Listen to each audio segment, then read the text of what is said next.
Welcome to the Liberty Collaborative, where the past meets the present in the fight for freedom.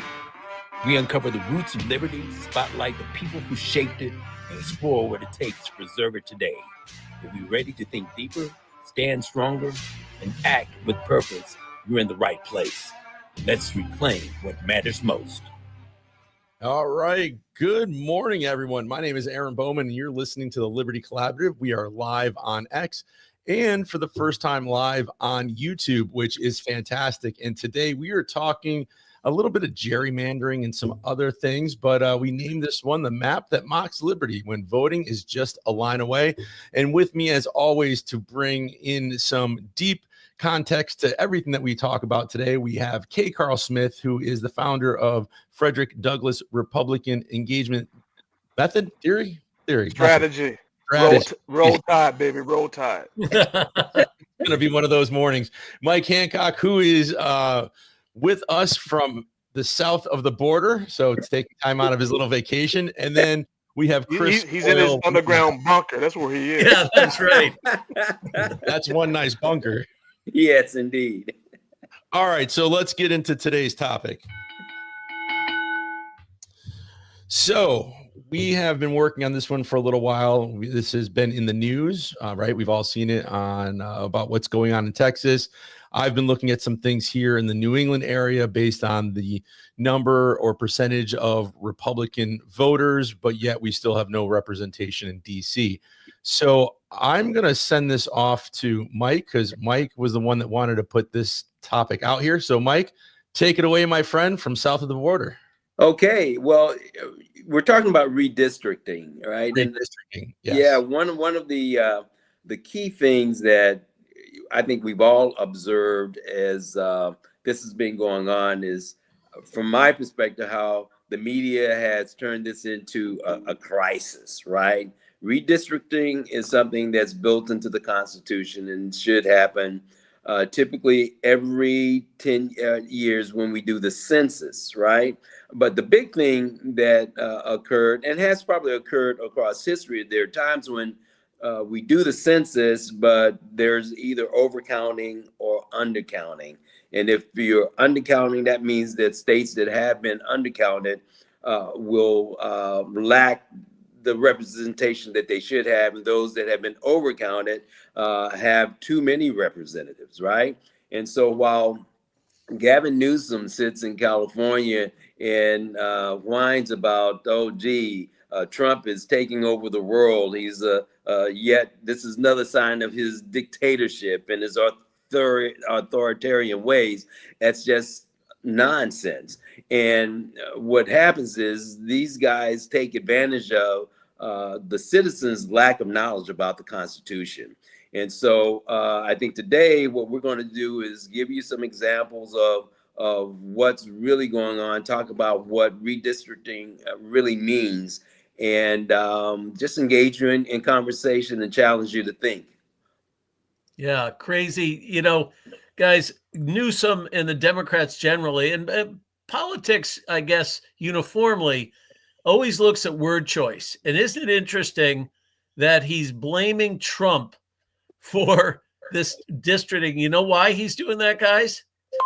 Because in his polling, he's counting on making this an election type issue because he's looking at the numbers that voted against Trump.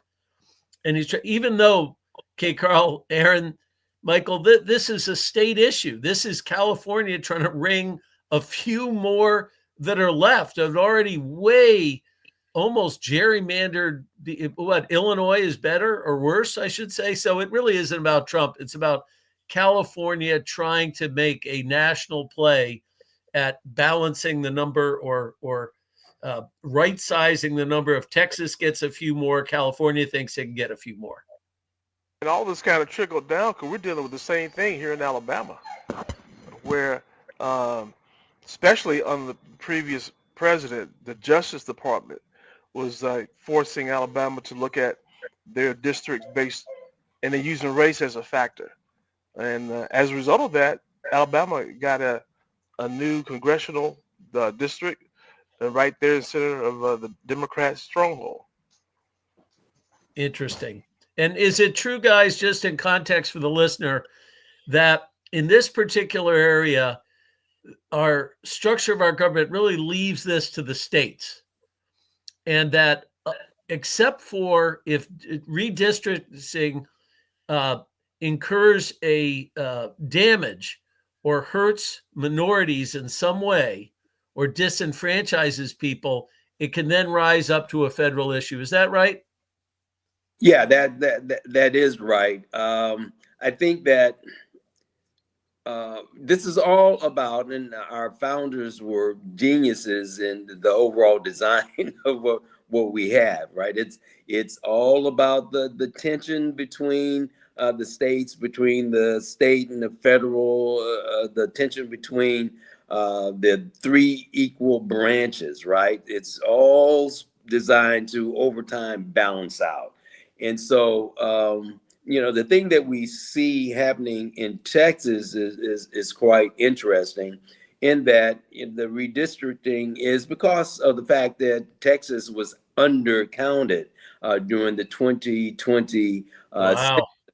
undercounted, and so what they're doing is, And the news never talks about that. they never, no, they don't talk about that at all. So what they're doing is rebalancing. Of course, it's within the context of Donald Trump being elected to president, but it's something that the Constitution doesn't really deal with that. It makes a suggestion that it should be done after every 10-year census rather. But what happens when there's been some gross mistakes made during that census? It doesn't mean that. And I would say it doesn't seem to mean to me that you have to wait for 10 years to correct it. Guys, aren't there formulas now, Mike, Aaron, and K. Carl? There are formulas and tests and various things. Isn't that why California, I think, twice voted for this independent commission?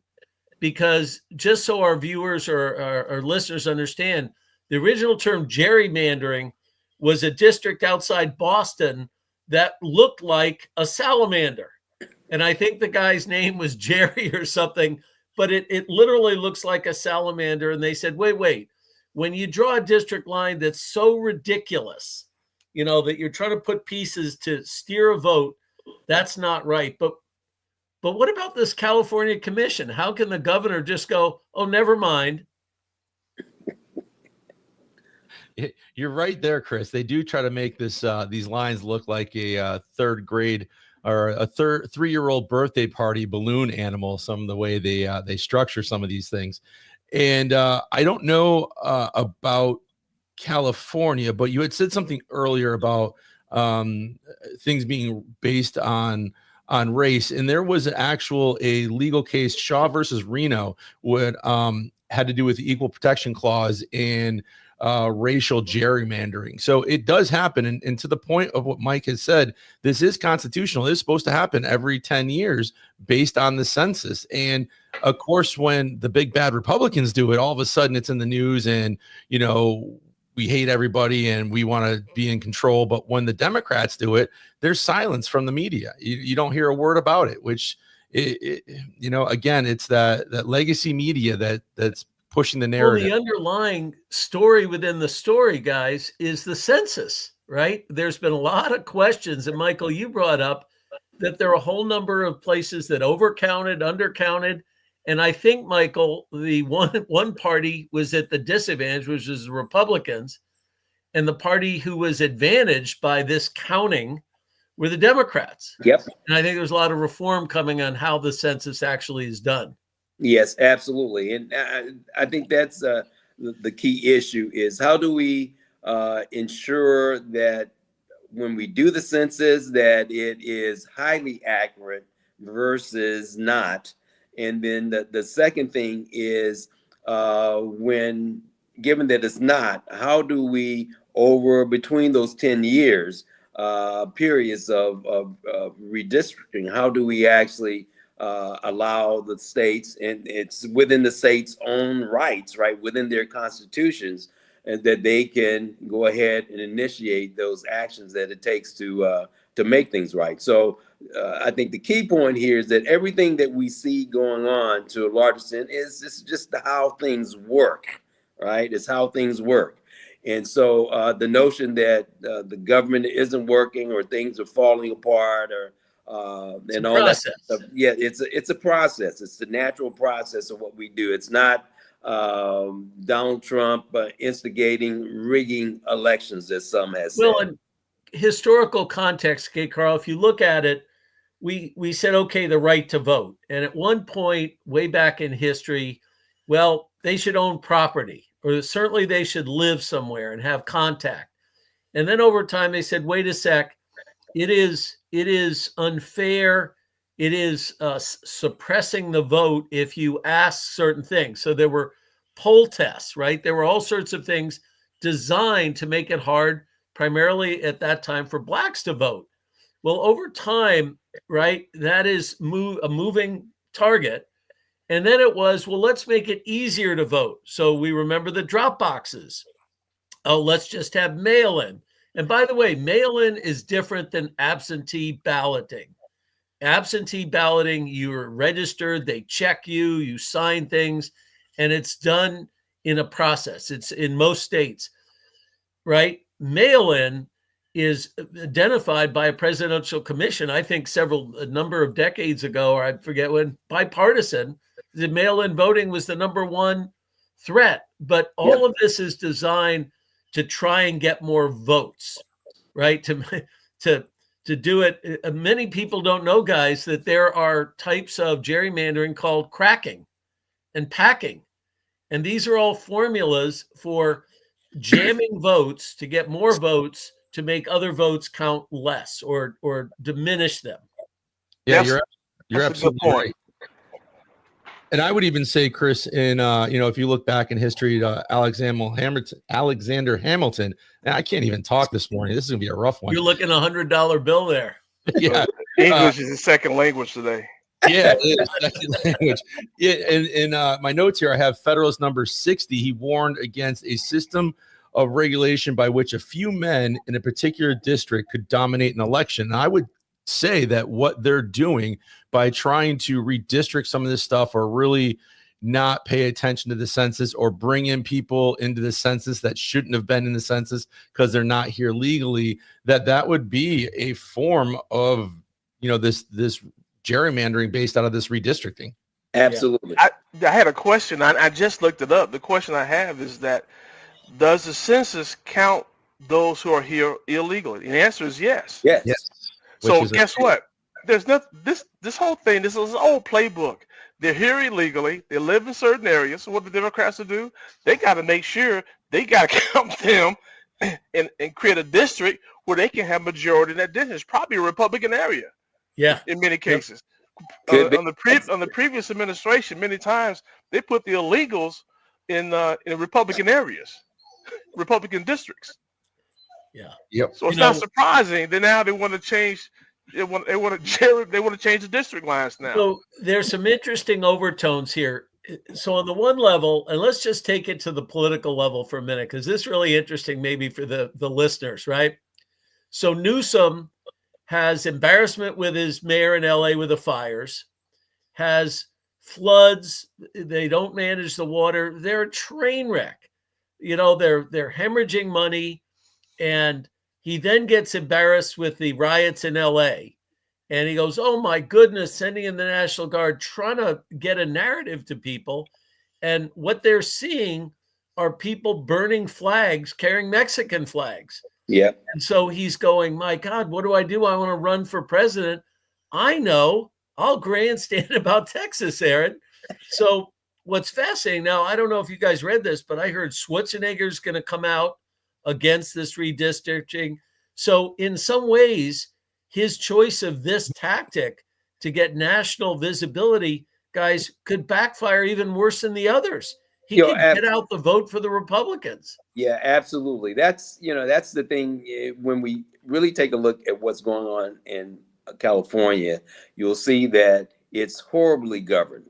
As you alluded to, Chris, is that everything is sort of falling apart. You have companies that are exiting the state, going to places like Texas and Florida, right? And Gavin Newsom wants to be president. That's so clear to anyone that watches what goes on there. And so it's all about, let's find the next thing that we can do, that is Gavin can do to make himself more visible. And there's nothing about what he's done in California that he can point to that's absolutely great, that should all of a sudden be adopted and embraced by the rest of the United States, the states in the United States and stuff. So I haven't researched, Aaron, or you guys, but a lot of states are now saying, well, let's give illegal immigrants an identity card and a driver's license, but you're not allowed to vote with it, but we'll give you a driver's license.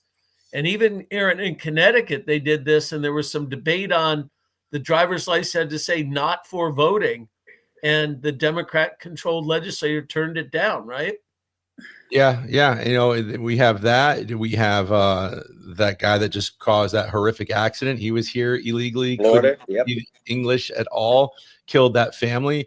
And, I get their playbook. I understand why they do the things they do, but to what extent are the American people going to continue to let this happen to where there's more death and destruction on our own soil because of the way they handle things and the agendas that they push forward? It's absolutely terrible.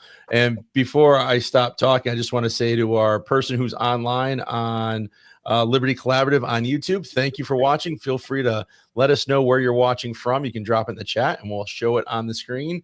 And I think Kay Carl stepped away for a minute, but yeah, it's a lot of this. Hundreds of people watching, Aaron. Hundreds of people. Hundreds. That's it. He's raised his hand. Thank you for being here. Yeah. A lot of after the play will watch this, but Aaron, if I could, because I know we're short for time today, but Michael, you've heard us talk about this. So in the little state of Connecticut, the Constitution state, the Democrats, the controlling party by a vast majority, we don't have any Republican federal representation. I don't know what we're down to in the state legislature, but it's as blue, I think, anywhere in the country. Well, they passed a package of voting laws, Aaron, 2 or 3 years ago. So 21 days of early voting that actually resulted in a decrease in voter turnout. So gigantic increase in expense, a decrease in voter turnout, which a lot of people predicted. But here's the interesting thing Aaron's fighting, and we're working on in Mansfield, Connecticut, the home of the famous Yukon Huskies, is they've figured out a same-day voter registration scheme where students can walk in, flash their phone and say, oh yeah, one Husky way, and they go good enough, and they actually were counting votes before they had verified their registrations. Yep. Wow. So overwhelmed. What was it, Aaron? Over 1,300 in one day? Yeah, pretty much. And then that would be 90 one registration verification every 90 seconds, right? Yep. So you think about what they're doing. Those votes, these are students are driving their daddies' BMWs and Lamborghinis, are voting in election. They don't pay taxes in Mansfield. They're not going to stay in Mansfield, but they're allowed to vote. And look, there's an argument that says a presidential election, if you're there and you're domiciled, you legal, I think we would all agree with that. But where does it cross the line when on film, Aaron, I throw it to you, they have people saying, I was encouraged to vote. I live in Massachusetts. Yep, exactly. So early on after this had happened, there was an undercover reporter from Project Veritas, if I remember correctly. And they were on campus. They were just interviewing students, walking around with a clipboard and kind of getting feedback about how the election process was. And some students were like, yeah, I live up in Mass. Others were saying, oh, I commute 30 minutes to school. So they don't live on campus. If you're commuting, you're not living on campus. Let's make that very clear. But they were allowed to vote here in town. So how is it possible that somebody could have a residence in town, vote here, but yet they drive back and forth 30 minutes every day? I think she was like from East Hartford or something like that. It's illegal. I mean, it's just flat. But there's nothing to see here, Chris, right? Everything was done. You had the two chairs at the time come out and say everything was done perfect. Nothing to see here. Let's move along. And it's very disheartening when you have a large university that is a huge monster in your backyard and trying to tackle that. And the legislature keeps giving them more money. They keep building more housing to bring in more students. And a certain party puts door hangers in the dorms at 3 a.m, buses and pizza. And so guess what? Probably over Aaron, 90% of those same-day voter registrations vote one way. Yes. So we may have, who knows who's going to investigate this, but it's, I believe it's a modern form of gerrymandering. Interesting. Playing with the rules, kind of having something that sounds good, but then manipulating it. And if they get to bank 1,000 votes per election, somewhere around there. In our state, that could win or lose a congressional seat. Oh, absolutely. We'll never have a Republican congressional seat in that area. Next year, the 2nd district where we are is Congressman Courtney. Republican candidates will have a very tough time if they are able to bank those votes in Mansfield. Yep. And don't forget, Mansfield redistrict, I can't remember how many years ago it was. It was before I got into town. We've been here almost 3.5 years now, and they cut it out. So the 54th district where I ran was just Yukon and a majority of the town. And then you have the 50th district, which has a small portion of Mansfield, and then the other towns, Ashford or whatever they are, out that way.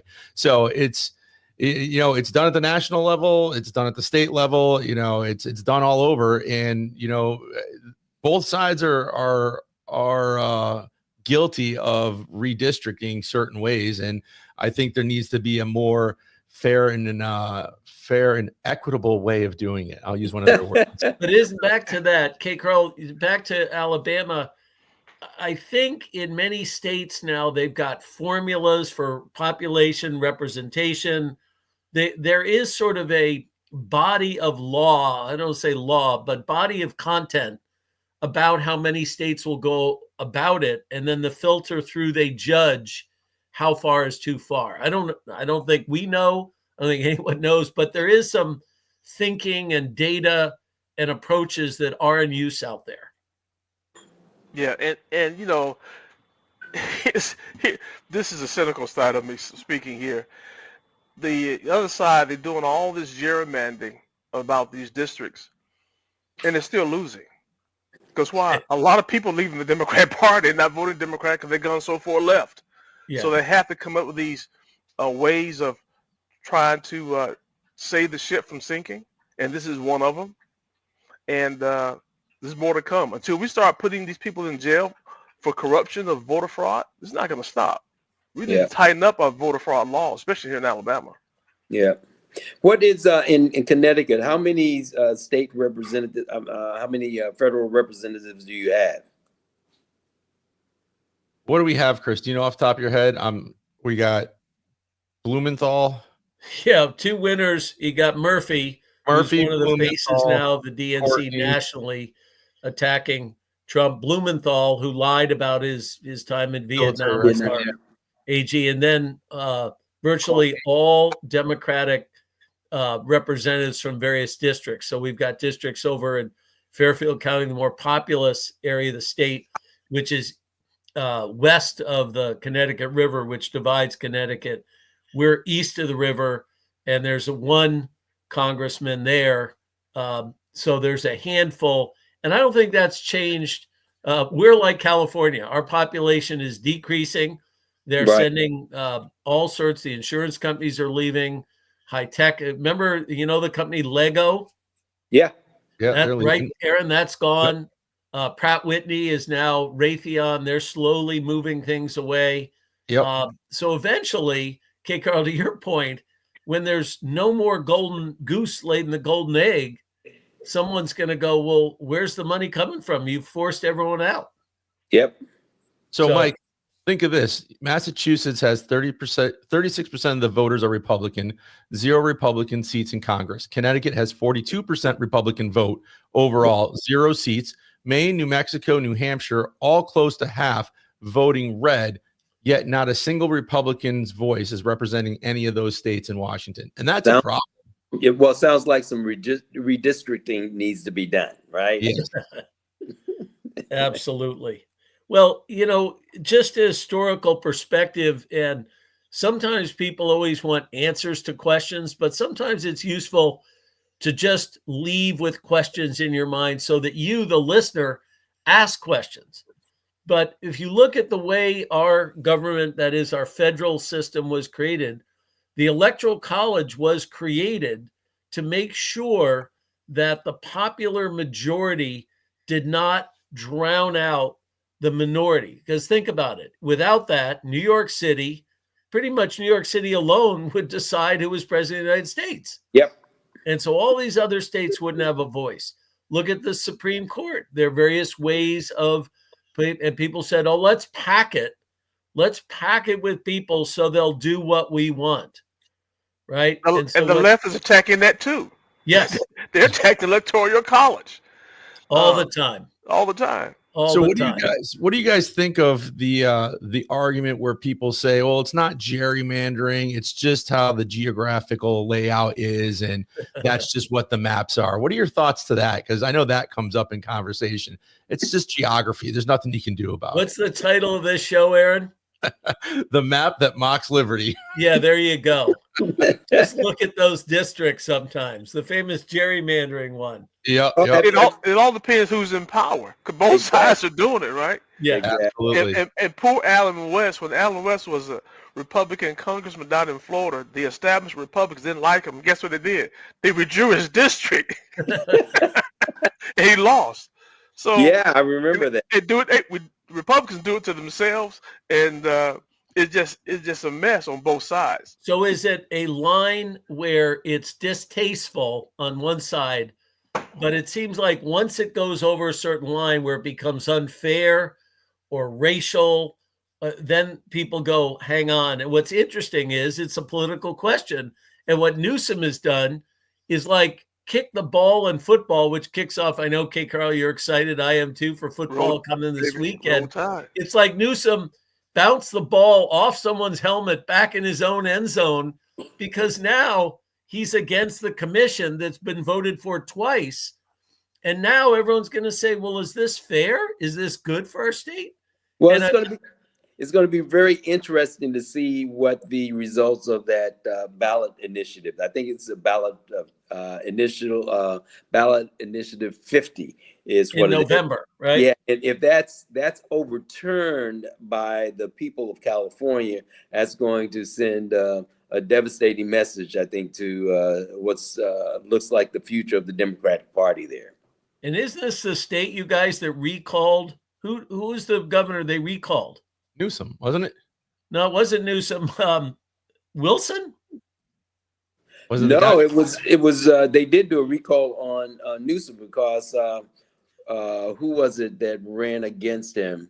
I don't remember. Wasn't it Larry Elder? Larry Elder, exactly. Okay, yeah.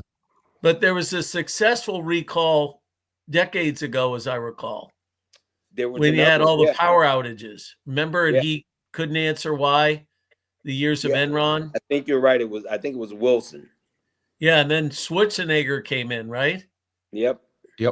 Well, I read again. I shared it earlier. I think Schwarzenegger said he's going to go on the campaign trail against Newsom, and I don't know who his political handlers, but remember, this is the same state that gave us Kamala Harris. So you only can wonder the geniuses that run the politics out there. I don't agree with them, but you like to look, right, K. Carl, across the field and respect their football prowess. I just don't understand the strategy. I don't know why, Chris. It's the same old playbook. It's nothing new. They're desperate, and when your message is based on a house of cards, it's going to come down, and people are going to leave like they're doing now and take their vote elsewhere. Yeah. I think it was just last week, maybe 2 weeks ago, where I saw this on the mainstream media. Republicans had an increase of 2 million people. Democrats had a decrease of 2 million people. Yep. What districts are they in? Yeah. All right. Yeah.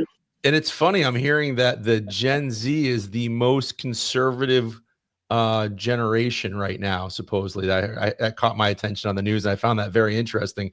And I think at the end of the day, if we can't figure out this redistricting, you're going to have maps deciding votes before even a ballot is cast. And I think that's very problematic, because that's not self-governing. You're not governing yourself, self-government rather. It's being decided before it even happens. It's politicians deciding who gets elected versus the people.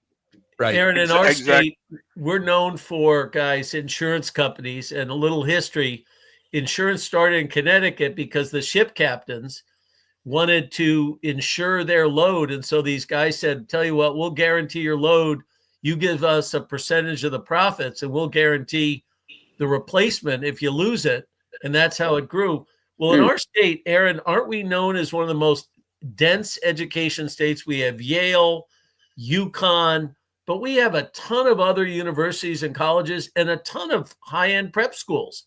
So if you add up, my wife was talking about this the other day, all the kids that come from around the country and live here during the school year, don't pay taxes, cars aren't registered, but they all get to vote here in our little state. And I'm not sure, Aaron, whether anyone's done any research on this, and we need to, but you talk about banking the vote. You want to guarantee, K. Carl, that's 95% Democrat votes, because they're professors and all are registered Democrats. They don't hear anything else. I think we should go in business together, all four of us. We should sit down, just brainstorm a little bit, come up with an AI program that does districting in all the 50 states, and let AI do all this. Yeah, but make sure it's more of a centralist AI system versus left wing or extreme right. It got to be more in the middle. Yeah, that could be our exit strategy, guys. That's the exit strategy. That's it. Well, Aaron, how are we doing on time? So we're just about the 32-minute mark. I know since Mike is Mike has left the building. He left. He's like, I'm going. I think they were serving pina coladas. He heard the bell ringing. So let's wrap it up real quick. We're at the 32-minute mark. We've got a few people online watching. So thank you for coming on and watching. I guess I'll start. You can find us on all your modern podcasting apps. You can see us here on YouTube, on X. You can find us at Liberty Collaborative on Substack, or you can email us at libertycollaborative1818@gmail.com if you got any questions, comments, complaints about the show. And I appreciate everybody that took time out of their morning to watch, and especially you guys and Mike to get on here from vacation and really kind of talk about this redistricting, because it is in the news, but you don't get a lot of context behind it, and it's just a lot of hollow talking points. So I will hand it off to you, Mike, since you got to go soon. Okay, listen, I would just say in regards to redistricting, the sky is not falling. This is just the way our government works. And I would encourage each and every person to dig in to learn more about what our government is, how it does work. Read your Constitution, read your Declaration of Independence, dig into the Federalist Papers. The thing that I found, the more I dig, the more I'm amazed at how this country was designed to run. And I'm amazed at how people love to distort it and present it as something that's falling apart, because it's not. It's designed to last. Absolutely. Hey, Carl? Well, I can't make it any better than that. The only thing I got to say, baby, roll tide. Oh, gosh. Chris? So I'd wrap up by saying this, just everyone listening, so you understand, we look for current issues that have a real context that's missing and content that's missing. So we've got some really interesting things coming up. One of the things I know I want us to debate is this name, image, and likeness. Yep. And it's, Carl, its impact on football. There are two very interesting sides of that argument: free commerce, capitalism, and amateur sports. We've got other ones coming up about things that are sort of there, and you always wondered, how does that work, or why isn't that working? One of the things, for example, is what's the difference between accountability and retribution?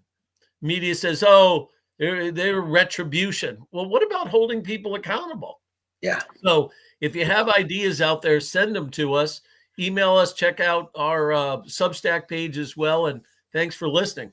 Yeah, and before we go, Chris, since you're in Connecticut, and I don't know if the other guys follow college football, but I heard on the radio this morning, and I couldn't believe this. I guess the UConn football team, I think it's their quarterback, is in his 7th year of college.